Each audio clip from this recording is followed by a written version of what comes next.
Hi everyone, it is Fitz with the Daily Delivery. I hope you are doing well.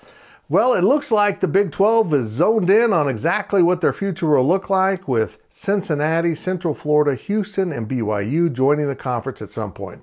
What we don't quite know is when exactly those schools will join, when Oklahoma and Texas will leave. I know there's a master plan. We can go over that in a future Daily Delivery.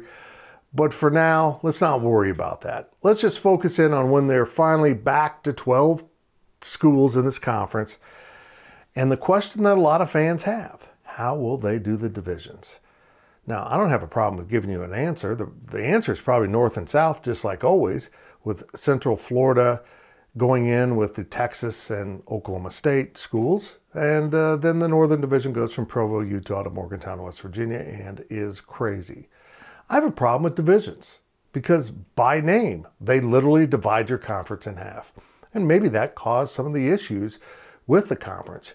You had 6 former Big 8 schools in a northern division. Oklahoma and Oklahoma State moved into the south with the 4 Texas schools. And you really did have a cultural division in this conference between north and south. Immediately. It happened immediately.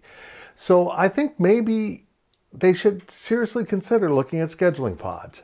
I know a lot of you don't understand scheduling pods, and you actually don't need to understand scheduling pods. Scheduling pods are a simple function of behind the scenes, how you put together a schedule. There's not going to be reflected in any kind of standings. There won't be pod standings. That's not how it works. In a 12-team conference, you would have 3 pods of 4. Now, it gets difficult to sort out exactly how you schedule that. I mean, how you divide it up.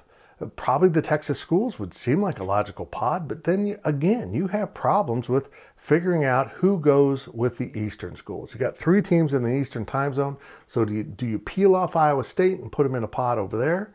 Or do you peel off Houston and put them in the pod? So you have 3 new schools with West Virginia, which seems a little wacky too. BYU probably comes in with KU and K-State, and at that point, it's probably Oklahoma State would be the other one, and that's a pretty darn competitive pod. What a pod does, it gives you annual opponents. You play every team in your pod every year. KU, K-State, every year. If you've got natural rivals, every year. And if a natural rival pops up in another pod, you play 1 or 2 of those teams every year also, and then you rotate the rest, always skipping 1 team in the other pod, so you end up with 9 games. But more importantly, and this is the point, you end up with 1 set of standings. No visual division between your conference, north, south, east, west, whatever. 1 conference, top 2 teams play in the title game. That's how scheduling pods work.